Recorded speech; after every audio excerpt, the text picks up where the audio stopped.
یہ راستہ دکھاتا ہاں علم رہنما ہے، ہاں علم رہنما ہے، علم نور ہے، علم نور ہے۔ الحمدللہ رب العالمین والصلاة والسلام علی خاتم النبیین اما بعد فاعوذ باللہ من الشیطان الرجیم بسم اللہ الرحمن الرحیم الصلاة والسلام علیک یا رسول اللہ وعلی آلک واصحابک یا حبیب اللہ الصلاة والسلام علیک یا نبی اللہ وعلی آلک واصحابک یا نور اللہ۔ مدنی چینل کے ناظرین، پروگرام نور علم میں آپ کو ایک بار پھر مرحبا کہتے ہیں۔ طلبہ کرام جو ہمارے جامعۃ المدینہ کے ناظرین ہیں وہ بھی ہمارے ساتھ ہوتے ہیں، مدنی چینل کے ناظرین بھی ہمارے ساتھ ہوتے ہیں۔ ہمارے جامعۃ المدینہ کے امتحانات بھی قریب ہیں، اور امتحانات کے بعد عام طور پہ اسٹوڈنٹس کا یہ ہوتا ہے کہ ہم فارغ ہو گئے، تو آج انشاءاللہ الکریم چھٹیاں کیسے گزاریں، چھٹیوں میں کیا کرنا چاہیے، مطالعہ کن کتابوں کا کرنا چاہیے، رمضان شریف بھی ان چھٹیوں میں آتا ہے، رمضان شریف میں کیا کریں، عبادت کے ذوق شوق کے حوالے سے بھی ہم سنیں گے، اعتکاف کے تعلق سے سنیں گے، انشاءاللہ مختلف نوعیت کے سوالات ہوں گے۔ ہمارے ساتھ جامعۃ المدینہ فیضان مدینہ کے طلبہ کرام بھی موجود ہیں، انشاءاللہ ان کے سوالات بھی لیں گے، اور ہمارے اراکین شورا ہیں، جامعۃ المدینہ کی مجلس کے نگران ہیں، انشاءاللہ ان سے جوابات بھی لیں گے۔ یاد رہے کہ مسلمان کی زندگی میں فراغت کا کوئی تصور نہیں، کیونکہ مسلمان کی زندگی، مسلمان کا وقت، مسلمان کی عمر یہ اللہ پاک کی ملک میں ہے، اور اس کو تو اللہ پاک نے اپنی عبادت کے لیے پیدا فرمایا، اور اس کو آخرت بنانے میں ہی اپنے اوقات کو صرف کرنا ہے۔ تو مسلمان کے لیے ہر لمحہ اللہ پاک کی امانت ہے، اور اسے خیر اور بھلائی کے کاموں میں صرف کرنا ہے۔ میرے آقا صلی اللہ علیہ وسلم نے ارشاد فرمایا کہ فراغت کو مصروفیت سے پہلے غنیمت جانو، اور اللہ کریم جل جلالہ نے اپنے محبوب علیہ الصلاۃ والسلام کے ذریعے یہ حکم ارشاد فرمایا، لوگوں کو یہ حکم دیا فَإِذَا فَرَغْتَ فَانْصَبْ، تو جب تم فارغ ہو تو خوب کوشش کرو۔ اس کی تفسیر میں ہے، معلوم ہوا کہ بندے کو فارغ نہیں رہنا چاہیے، اور نہ ہی کسی ایسے کام میں مشغول ہونا چاہیے جس کا دینی یا دنیاوی فائدہ نہ ہو۔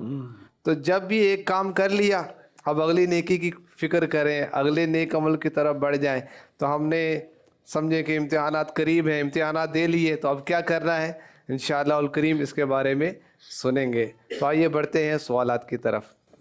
السلام علیکم ورحمۃ اللہ وبرکاتہ۔ وعلیکم السلام ورحمۃ اللہ وبرکاتہ۔ مبارک علی طاری، مرکزی جامعۃ المدینہ فیصل آباد۔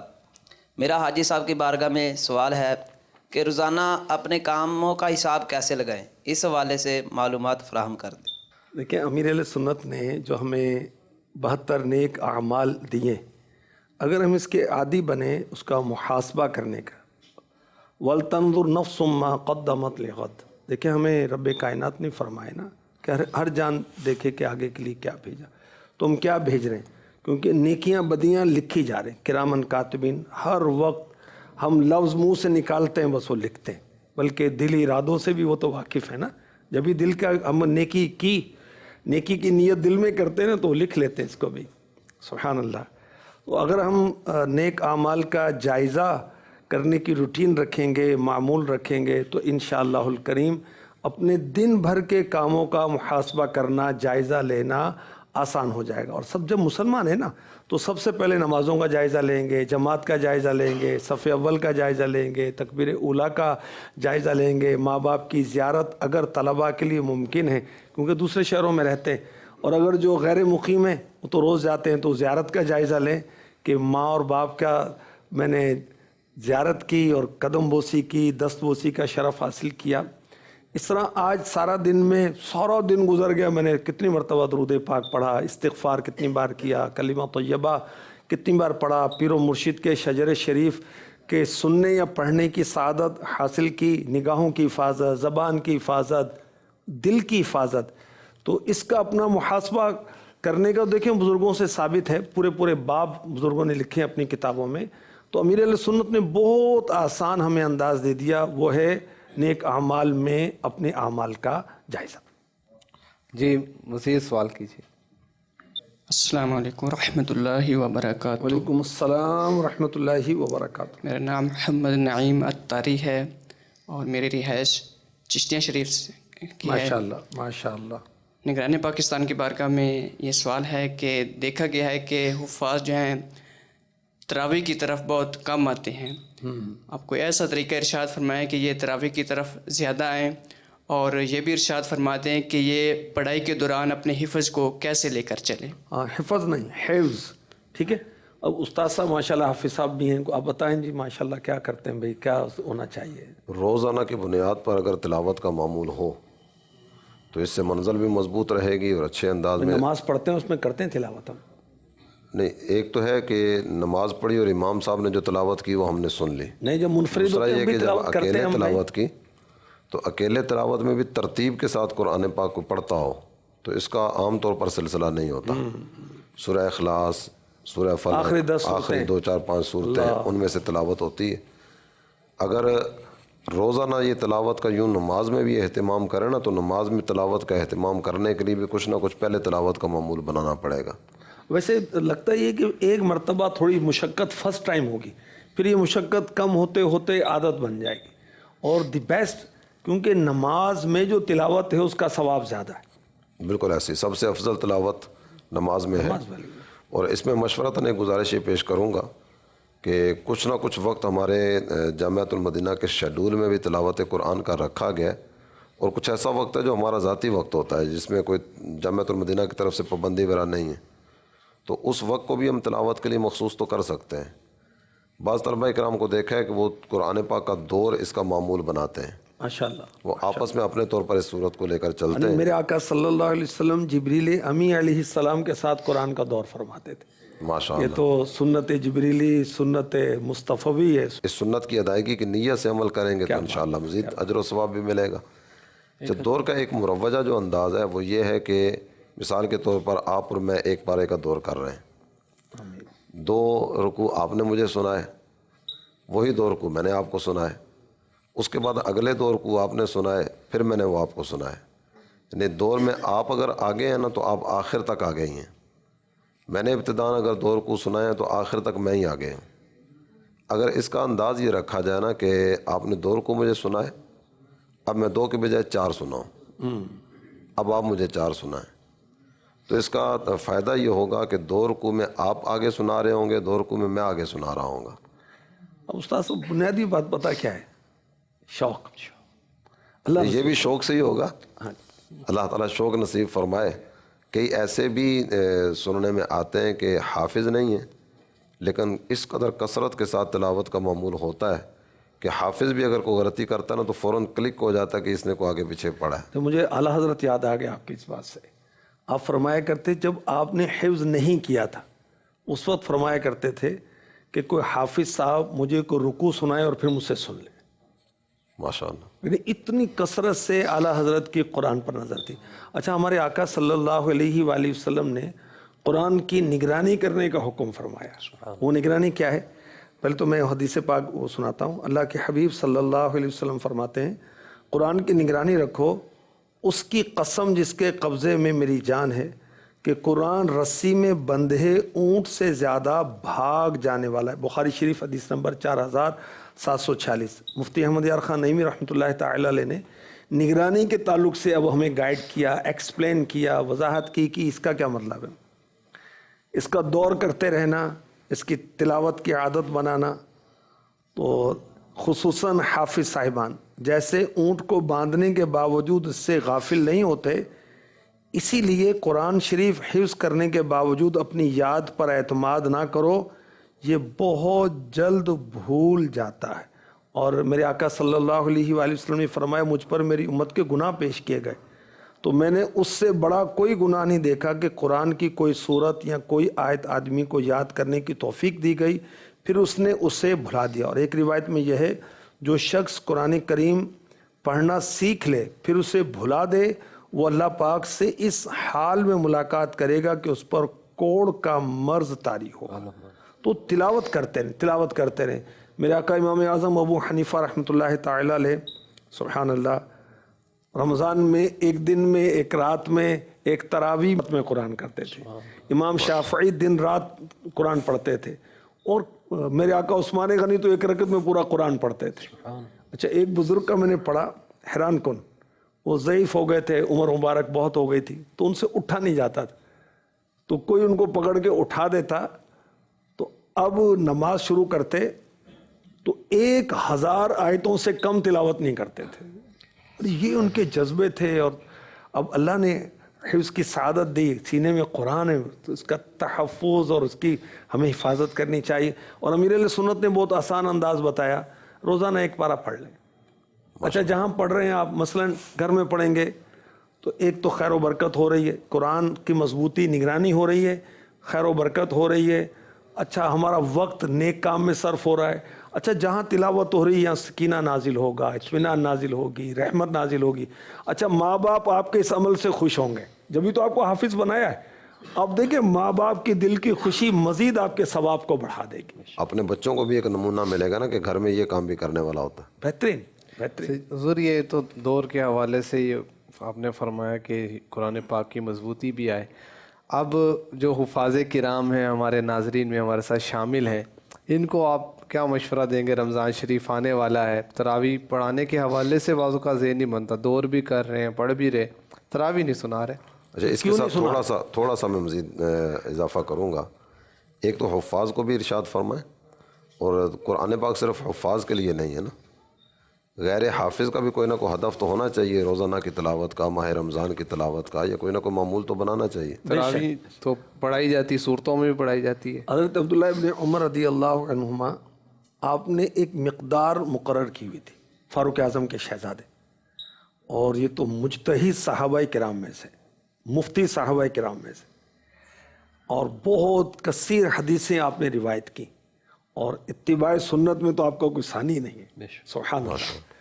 وہ آپ نے ایک مقدار مقرر کی ہوئی تھی قرآن کی تلاوت کی, اور اپنے آپ سے عہد کیا ہوا تھا کہ اتنی تلاوت کیے بغیر میں کسی سے بات ہی نہیں کروں گا. تو اس طرح اپنے اوپر لازم کریں. اچھا, ایک تو دیکھیں کہ جب آتا نا کہ وہ حفظ بھلانے کا عذاب, تو غیر حافظ کہتا ہے کہ میں کون سا حافظ ہوں, یہ تو جو حفظ بھلائے گا. اچھا, آپ کو کوئی صورت یاد تھی, آپ وہ بھولیں؟ آپ کو کوئی ایک آیت یاد تھی, وہ آپ بھولیں, تو آپ بھی ڈرو نا بھائی اللہ سے, آپ بھی اس کو یاد کریں. اور حافظ نہیں ہیں, ہم مسلمان ہیں, قرآن کی تلاوت تو کرنی ہے بھائی, وہ سعادت ہے ہمارے لیے. اور جو آپ فرما رہے ہیں نا عمر بھائی کہ وہ دور کرتے ہیں, پڑھتے ہیں, تراویح نہیں سناتے, کیوں نہیں سنا رہے؟ کہ اپنے اس پر یاد پر بھروسہ نہیں ہے, یا خوف ہے, ایک ہیزیٹیشن ہے, تو اس کو دور کرنا چاہیے. حافظ جب ہی رہے گا جب وہ تراویح سناتا رہے گا, ایک جنرل بات ہے, اس کے علاوہ بھی ہو سکتا ہے. کتنے مقامات ایسے ہوتے ہوں گے جہاں حفاظ کرام کی حاجت ہوتی ہوگی, تو ان جگہوں پر ہمارے اسلام بھی پہنچے, جا کر تراویح پڑھائیں. اللہ کرے سارے امت کی بڑی خیر خواہی ہے جس میں رمضان شریف میں امت کو بے شک تلاوت قرآن مجید سنانے کا شرف حاصل ہو, تو یہ بہت بڑی خیر خواہی تو ہے. کر بھلا ہو بھلا, کسی کا بھلا کرتے کرتے اپنا بھلا بھی تو ہے. حضرت انس رضی اللہ عنہ راوی ہیں, آپ فرماتے ہیں نبی الانبیاء تاجدار ارض و سما حبیب کبریا مکی مدنی مصطفیٰ صلی اللہ تعالیٰ علیہ وآلہ وسلم نے فرمایا, جو قرآن پاک پڑھنے والے ہیں یہ تو اللہ والے ہیں, اور یہ اللہ تعالیٰ جل جلالہ کے مقرب بارگاہ بندے ہیں. سبحان اللہ. قرب خاص ملتا ہے تلاوت قرآن کی برکت سے. بے شک. اللہ پاک ہمیں توفیق عطا فرمائے, ہم قرآن پڑھتے رہیں اور پھر نمازوں میں قرآن لوگوں کو سناتے رہیں.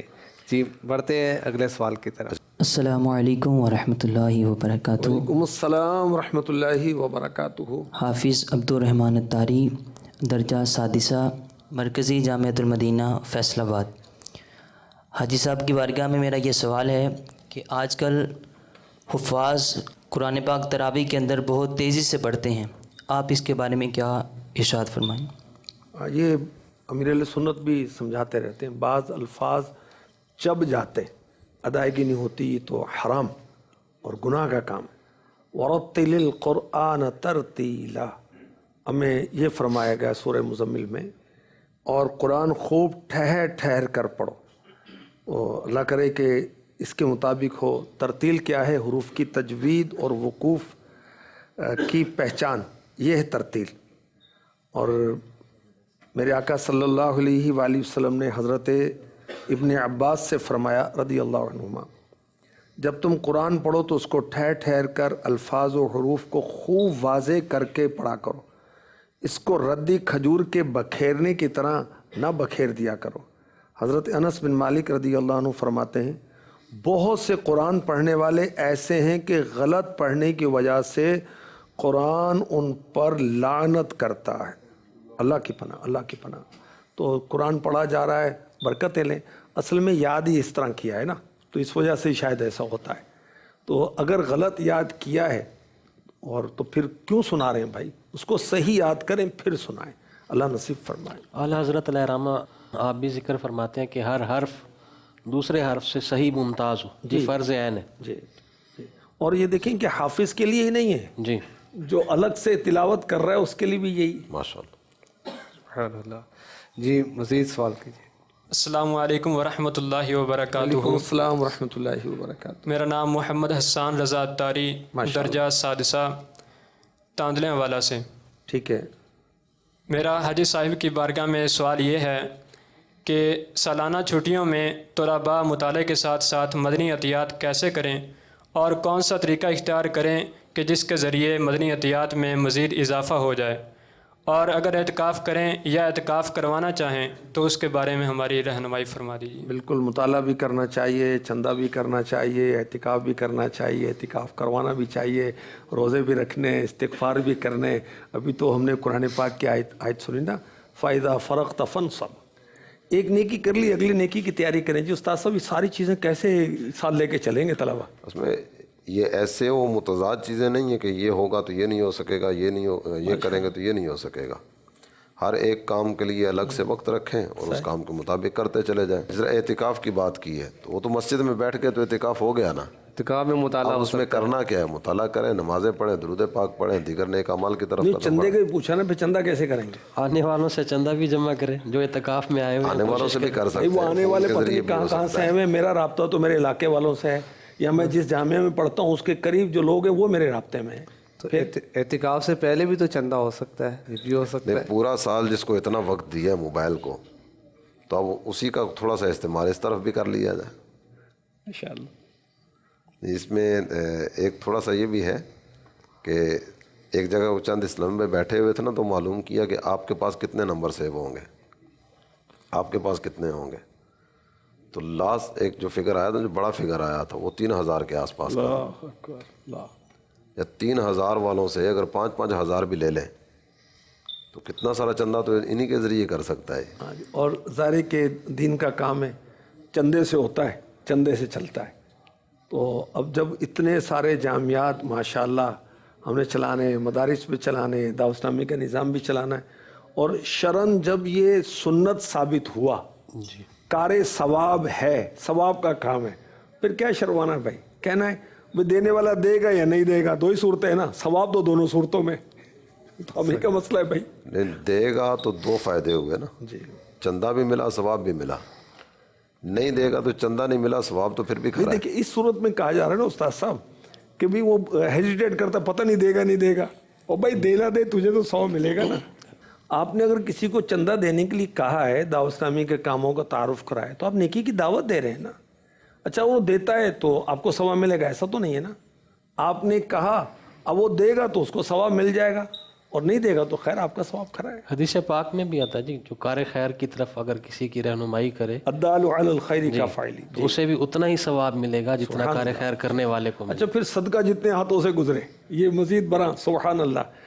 آپ نے لیا اور آپ نے مالیات والوں کو دیا، یا نگران کو دیا، نگران نے اس کو، یا ناظم صاحب کو، تو یہ اللہ کرے گا سب ثواب میں حصے دار ہو جائے۔ جس طرح یہ اہداف کی بات ہو رہی تھی کہ تلاوت کا یومیہ کا ہدف بنائے، درود پاک کا یومیہ کا ہدف بنائے، دیگر کاموں کا یومیہ کا ہدف بنائے، تو اعتکاف کے اعتبار سے بھی ہدف تو ہو سکتا ہے کہ خود بھی کروں گا 1 ماہ کا اعتکاف اور اتنوں کو دعوت دے کر اپنے ساتھ لے کر آؤں گا۔ اعتکاف کا بھی ہدف ہو، چندے کا بھی ہدف ہو، دیگر کاموں کا بھی ہدف ہو۔ ماشاءاللہ، تو اس کی دعوت اگر دیتے رہیں، دعوت دیتے رہیں۔ اچھا استاد صاحب یہ بتائیں کہ جو جھجک ہوتی، شرم آتی، اس کا کیا علاج ہے؟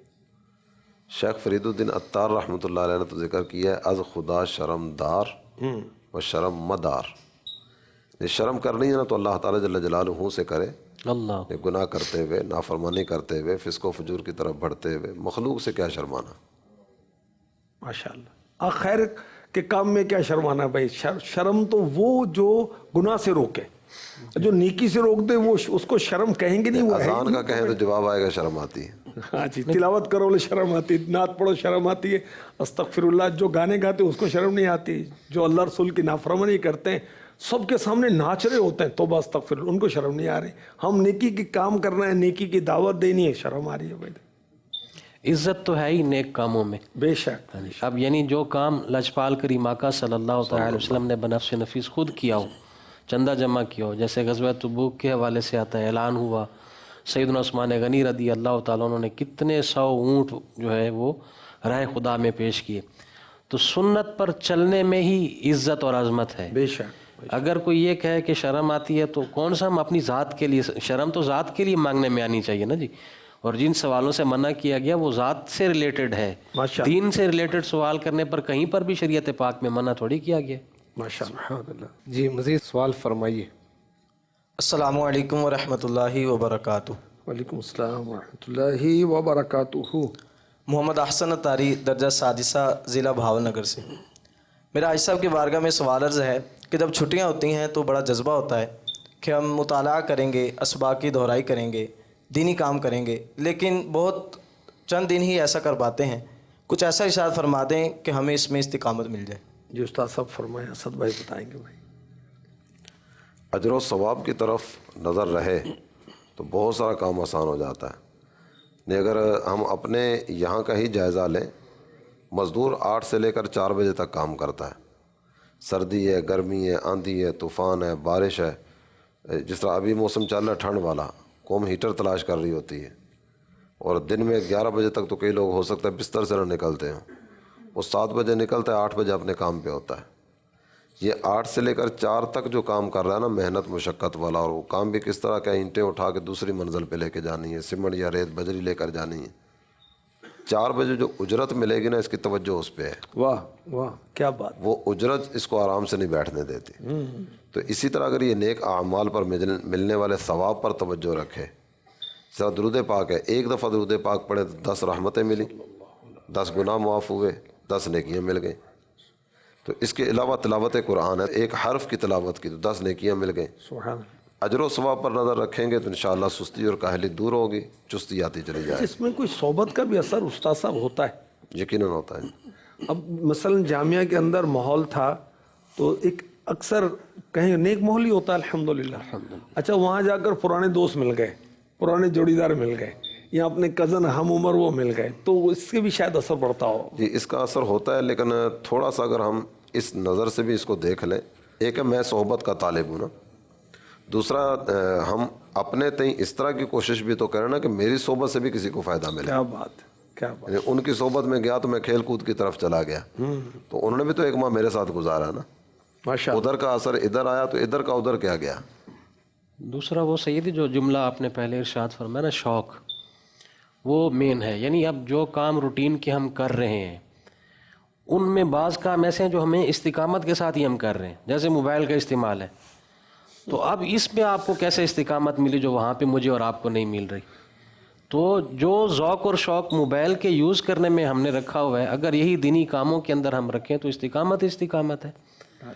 تو کئی کام ہیں جن کے اوپر ہم استقامت سے پراپر چل ہی رہے ہیں. غوث پاک نے 40 سال عشاء کے وضو سے نماز پڑھی, امام اعظم نے 45 سال, اور غوث پاک ہر رات 15 سال تک یہ روٹین رہی کہ پورا قرآن پڑھتے تھے. حضرت سعید بن مسیب رحمۃ اللہ تعالی علیہ تابعی بزرگ 50 سال صف اول میں نماز ادا کی, 50 سال, اللہ اکبر. 30 سال آپ کی روٹین یہ رہی کہ جب اذان ہوتی ہے پہلے سے مسجد میں ہوتے تھے. کیسی استقامت ہے. حضرت ابو عبد الرحمن سلمی رحمۃ اللہ تعالی علیہ, انہوں نے 40 سال قرآن پاک پڑھایا مسجد میں. فرمایا کرتے تھے خیرکم من تعلم القرآن وعلمہ, اس فرمان مصطفیٰ نے مجھے مسجد میں بٹھا رکھا, تم میں بہترین وہ جو قرآن سیکھے اور سکھائے. تو استقامت پانے والوں کے حالات اگر پڑھیں سنیں تو اس سے بھی استقامت کا جذبہ ملتا ہے. اللہ ہمیں نصیب فرمائے. ایک بزرگ کا لکھا ہے, وہ فرماتے ہیں کہ 20 سال تک میرا نماز میں دل نہیں لگتا تھا, لیکن پھر بھی پراپر 20 سال مسلسل نماز پڑھتے رہے, اور پھر اگلے 20 سال جو ہے وہ نماز کی حلاوت اور مٹھاس محسوس. سبحان اللہ, سبحان اللہ. اور الاستقامت فوق الکرامہ، استقامت کرامت سے بڑھ کر ہے۔ اللہ پاک یہ آیت ہے، یہ حدیث ہے، کیا یہ مقولہ ہے ایک، اچھا، استقامت کرامت سے بڑھ کر ہے، استقامت سے جو عمل کیا جاتا ہے اللہ کی بارگاہ میں وہ زیادہ پسندیدہ ہے۔ اللہ پاک ہمیں توفیق عطا فرمائے۔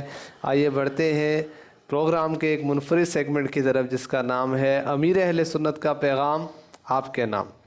میرے مدنی بیٹو، اپنے کردار کا بہت خیال رکھنا ہے، اپنے کردار کے بغیر گزارا نہیں ہے۔ اب جیسے کہ آپ لوگ جو ہے نا، آپ لوگوں کو لوگ دیکھتے ہوں گے کہ یہ جامعۃ المدینہ کا طالب علم ہے، یا فلاں جامعۃ المدینہ کا استاد ہے، یہ عالم صاحب ہیں، تو یہ علامہ صاحب ہیں، اس طرح یہ نوٹ کرتے ہوں گے لوگ۔ اب اس میں سفید چادر پر معمولی دھبا بھی نظر آ جاتا ہے، دور سے نظر آ جاتا ہے۔ تو اگر آپ کی کوئی بے عملی نوٹ کی گئی، یا آپ جاتے ہوئے کوئی کسی پر پھبتی کس دی، تو کسی کا گریوان پکڑ لیا، یا کوئی اڑا اڑی کر دی، یا منہ توڑ دوں گا سر پھوڑ دوں گا والی بازاری لینگویج آپ سے صادر ہوئی، تو لوگ کس سے بدظن ہوں گے؟ آپ کی ذات سے بھی، اور آپ کے جامعۃ المدینہ سے بھی، آپ کی دعوت اسلامی سے بھی۔ یہ ہے دعوت اسلامی والے، دیکھو یہ پھدکتا ہو چھلتا ہوا جا رہا ہے، اس کو پتھر مارا، اس کو لاٹھی گھمائی، اس کو دھمکی دی، اڑا اڑی، دھوم دھام، نہیں، اپنا کام نہیں ہے، نہیں۔ اس نے اخلاق کا پیکر بن کر نرمی کے ساتھ اللہ کے دین کو پھیلانے والا ہمیں بننا ہے نا؟ نہ گریبان پکڑنا ہے، نہ لڑائی کرنی ہے۔ کوئی مارے تو بھی دوسرا رخسار پیش کرے تو پھر آدمی مبلغ، یہ مبلغ کامیاب، لڑے نہیں، جھگڑا نہیں کرے، کج بحثی نہ کرے، ادھر ادھر کے چرچے لے کر، بحثیں لے کر نہ بیٹھے، کام کی بات کرے، ذہن نصیب۔ پھر یہ کہ جیسے لباس، اس پہ بھی غور فرما لیں کہ بعضوں کے لباس اب بھی تو سفید لباس میں یہ سب ہیں، اب کیا یہاں سے جائیں گے باہر نکل کر امامہ اترا، وہ خوبصورت سی ٹوپی آ گئی، طرح طرح کی ٹوپیاں تو مل رہی ہیں، خیر یہ آ گئی، یہ بھی آئی کچھ دیر کے لیے، پھر یہ بھی گئی، جیب میں آ جاتی ہوگی تو ننگے سر لباس، ایک ادھر پیس لگا ہوا رنگین، تو ادھر دوسرے رنگ کا پیس لگا ہوا، ادھر رنگین پٹے لگے ہوئے ہے نا، اس طرح کا۔ تو یہ مولانا اگر اس طرح کا لباس پہنیں گے تو عوام کہاں جائیں گے؟ مدینے، آپ کو بھی تو مدینے چلنا ہے۔ آپ کا کام جو ہے نا آئیڈیل ہونا چاہیے کہ آپ کو دیکھ کر لوگ کچھ سیکھیں، آپ کو دیکھ کر فیشن نہ سیکھیں، سنت سیکھیں، اور سنت سادگی۔ تیری سادگی پہ لاکھوں، تیری عاجزی پہ لاکھوں، ہو سلام عاجزانہ مدنی مدینے والے۔ میری یہ خواہش ہے کہ میرے سارے مدنی بیٹے جو ہیں یہ سادہ لباس میں ہوں، سادہ لباس میں ہوں۔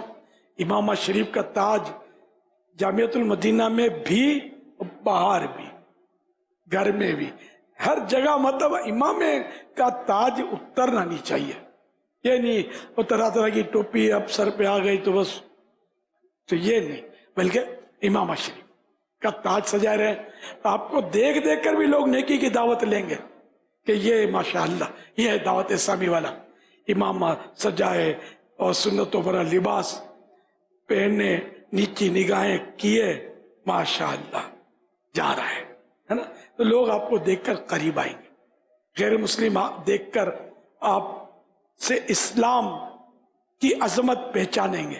یہ نہیں کہ غیر مسلم آپ کو دیکھ کر اسلام سے مزید دور ہو، یہ مولانا ہے، ایسی باتیں کرتے ہیں، ایسی حرکتیں کرتے ہیں، مارا ماری کرتے ہیں، گالی گلوچ کرتے ہیں، دھمکیاں دیتے ہیں، ہے نا؟ یہ نہیں، ہم کو ایسا نہیں بننا ہے کہ غیر مسلم ہم سے نفرت کر کے مزید اسلام سے دور و نفور ہوں۔ اسلام میں کوئی کمی نہیں ہے، کوئی خامی نہیں ہے، نہ مسلمانوں کے مسائل ہوئے، تو آپ کو یہ دھبا بھی آپ مل جل کر دھوئیں گے تو ہوئے گا۔ صلو علی الحبیب صلی اللہ علی محمد۔ آئیے بڑھتے ہیں اگلے سیگمنٹ کی طرف جس کا نام ہے نمایاں جامعۃ المدینہ۔ دعوت اسلامی ہے یہ، دعوت اسلامی ہے، دعوت اسلامی ہے یہ، دعوت اسلامی ہے، دعوت اسلامی ہے یہ، دعوت اسلامی ہے، دعوت اسلامی ہے یہ، دعوت اسلامی ہے۔ لسبیلا پاکستان کے صوبہ بلوچستان کا ایک ضلع ہے جو کہ گوادر اور کراچی کے درمیان واقع ہے۔ ضلع کا جنوبی حصہ سمندری ساحل سے ملتا ہے۔ اس شہر میں بھی عاشقان رسول کی دینی تحریک دعوت اسلامی نے ایک تعلیمی مرکز جامعۃ المدینہ قائم کیا ہے، جہاں پر طلبہ کو عالم بنانے کے ساتھ ساتھ دنیاوی تعلیم بھی دی جاتی ہے۔ دعوت اسلامی ہے یہ، دعوت اسلامی ہے، دعوت اسلامی ہے یہ، دعوت اسلامی ہے۔ یہ جامعۃ المدینہ مین آرسی روڈ کراس بیلا پر واقع ہے۔ اس کا کل رقبہ 550 گز ہے۔ اس جامعۃ المدینہ میں درجات کی تعداد 6 ہے، جن میں زیر تعلیم طلبہ کی تعداد 85 ہے۔ اکثر طلبہ رہائشی ہیں جن کی تعداد 83 ہے، اور بقیہ غیر رہائشی۔ رہائشی طلبہ کے لیے کھانے پینے کا معقول انتظام ہے، اور اس کے ساتھ دیگر ضروریات زندگی بھی طلبہ کے لیے میسر ہیں۔ اب تک اس جامعۃ المدینہ سے فارغ التحصیل ہونے والے طلبہ کی تعداد تقریباً 6 ہے، جو کہ دعوت اسلامی ہی کے کسی نہ کسی شعبے میں اپنی خدمات سر انجام دے رہے ہیں۔ رحمان کی رحمت ہے یہ دعوت اسلامی، رحمان کی رحمت ہے یہ دعوت اسلامی، شیطان کی ہلاکت ہے یہ دعوت اسلامی۔ دعوت اسلامی ہے یہ، دعوت اسلامی ہے، دعوت اسلامی ہے یہ، دعوت اسلامی ہے، دعوت اسلامی ہے یہ، دعوت اسلامی ہے، دعوت اسلامی ہے یہ، دعوت اسلامی ہے۔ اس جامعۃ المدینہ میں پڑھانے والے قابل اساتذہ کرام اپنی پوری محنت اور لگن کے ساتھ طلبہ کو پڑھا رہے ہیں۔ اللہ پاک تمام اساتذہ کرام اور طلبہ کو ترقی عطا فرمائے۔ فیضان رضا ہے اور یہ غوث کا فیضان ہے، فیضان رضا ہے اور یہ غوث کا فیضان ہے، خواجہ کی حمایت ہے یہ دعوت اسلامی۔ دعوت اسلامی ہے یہ، دعوت اسلامی ہے، دعوت اسلامی ہے یہ، دعوت اسلامی ہے۔ بسم اللہ الرحمن الرحیم۔ عمران اسلم مدنی، ناظم جامعۃ المدینہ لسبیلا بلوچستان۔ الحمدللہ ہمارا یہ جامعۃ المدینہ لسبیلا، جس کا سنگ بنیاد دعوت اسلامی کی مرکزی مجلس شورا کے رکن شورا سید لقمان شاہ صاحب نے 2012 میں رکھا، اور دعوت اسلامی کی مرکزی مجلس شورا کے رکن حاجی محمد امین قافلہ نے 2013 میں اس جامعۃ المدینہ اور فیضان مدینہ کا افتتاح کیا۔ الحمدللہ ہمارے اس جامعۃ المدینہ لسبیلا میں 85 طلبہ کرام ہیں۔ صبح 8 بجے سے لے کر 1 بجے تک طلبہ کرام مختلف اساتذہ سے مختلف کتابیں، مختلف فنون حاصل کرتے ہیں۔ 1 بجے کے بعد کھانے کا سلسلہ ہوتا ہے، پھر نماز ظہر کی ادائیگی ہوتی ہے، نماز ظہر کے بعد مسجد درس ہوتا ہے، پھر اس کے بعد دوبارہ تعلیم کا سلسلہ شروع ہو جاتا ہے، اور طلبہ کرام تعلیمی حلقے لگاتے ہیں جس میں درجات کے اندر جو مختلف علوم انہوں نے سیکھے ہوتے ہیں ان کی دہرائی ہوتی ہے اور ان کو یاد کرنا ہوتا ہے۔ نماز عصر کے بعد ہمارے طلبہ کرام الحمدللہ مختلف مقامات پہ جا کر، مختلف مساجد میں، دکانوں پہ جا کر الحمدللہ نیکی کی دعوت کی دھومیں مچاتے ہیں۔ نیکی کی دعوت کے بعد الحمدللہ نماز مغرب کی ادائیگی ہوتی ہے، نماز مغرب کے بعد کھانے کا سلسلہ ہوتا ہے، پھر نماز عشاء کی تیاری ہوتی ہے، نماز عشاء کے بعد صلاۃ التوبہ ادا کی جاتی ہے، سورہ ملک کی تلاوت کی جاتی ہے، اور پھر دوبارہ الحمدللہ تعلیمی حلقوں کا سلسلہ رات 11:30 بجے تک جاری رہتا ہے۔ اللہ تبارک و تعالیٰ کی پاک بارگاہ میں دعا ہے کہ اللہ تبارک و تعالیٰ ہمارے اس جامعۃ المدینہ لسبیلا بلوچستان کو شاد و آباد رکھے، آمین بجاہ النبی الامین۔ جی سوال فرمائیے۔ محمد ارسلان اتاری، درجہ سادسہ، ضلع چکوال سے۔ میرا نگران پاکستان سے سوال یہ ہے کہ جو اسلامی بھائی 12 ماہ میں جاتے ہیں تو وہاں مختلف لوگوں سے ملاقات کرتے ہیں، تو ان اسلامی بھائیوں کی انفرادی کوشش کیسی ہونی چاہیے کہ وہ دعوت اسلامی کے دینی ماحول سے وابستہ ہو جائیں؟ رہنمائی فرما دیں۔ ماشاءاللہ، مجھے سمجھ میں آتا ہے کہ امیر قافلہ کی اطاعت کرے جو جدول اس پر عمل کرے، تو اس کے اندر نمازیں بھی ہیں، جماعت بھی ہے، تہجد بھی ہے، اشراق بھی ہے، چاشت بھی ہے، مطالعہ بھی ہے، آرام بھی ہے، طعام بھی ہے، انفرادی کوشش بھی ہے، 12 دینی کام بھی ہے، اس کا پریکٹیکل بھی ہے، چوک درس، ساری چیزیں خود بخود آ جائیں گی۔ اور اگر وہ اپنی عقل کا کوئی گھوڑا دوڑائے گا تو ٹھوکر کھائے گا۔ تو جو طریقہ کار ہے اس کے مطابق چلیں, سارے کام ہو جائیں گے انشاءاللہ الکریم. میرے ماشاءاللہ قافلہ کی طرف سے جو دینی کام دیا جائے اس کو اچھے انداز میں کرتے چلے جائیں. جی بالکل. اب دیکھیں کہ ایک طالب علم جو 12 ماہ کا سفر کر چکے, ان سے ملاقات ہوئی, بڑا مجھے بہت خوشی بھی سن کر. انہوں نے تفسیر صراط الجنان اس میں مکمل کی 12 ماہ کے اندر, کیونکہ استاد صاحب جیسے سفر ہے 3 گھنٹے کا سفر ہے, کیا کرنا 3 گھنٹے یار, اپنی تفسیر نکالیں موبائل سے پڑھتے جائیں, بہترین بک مارک کرتے جائیں. اچھا اسی طرح ماشاءاللہ ایک طالب علم نے مجھے بتایا کہ بہار شریعت انہوں نے اس میں پڑھی 12 ماہ کے اندر. تو اس طرح کے وہ پرذوق بنے تو اللہ کی رحمت سے. اچھا اس میں جدول جو ہے اس میں تو چلیں ٹائم اس میں بھی ملتا ہے, مگر جو سفر ہے اس میں تو سارا ٹائم یہی ہے نا, بالخصوص سفر کا جو ابتدائی 1-1.5 گھنٹہ ہے نا, وہ بعد میں پھر نیند کے جھٹکے شروع ہو جاتے, وہ زبردست ترکیب ہو جاتی ہے. یہ 12 ماہ کے دوران کیا کرنا چاہیے, یہ باتیں ہو رہی ہیں, اب پیپر بھی ہونے والے ہیں, تو آپ کیا مشورہ دیں گے؟ اب پیپروں کے بعد 12 ماہ چلے جائیں.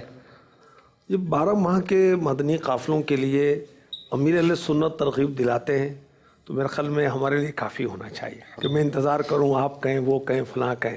امیر اہل سنت کا کہنا کافی ہے. عمر میں ایک مرتبہ 12 ماہ اور ہر 12 ماہ میں یکمشت 1 ماہ, زندگی بھر میں یکمشت 12 ماہ, ہر 12 ماہ میں یکمشت 1 ماہ اور ہر ماہ 3 دن کا قافلہ. اور طلبہ کے لیے 1 ماہ کا جو ہے جامعۃ المدینہ میں یہ ظاہر وہ ترکیب نہیں بن پاتی.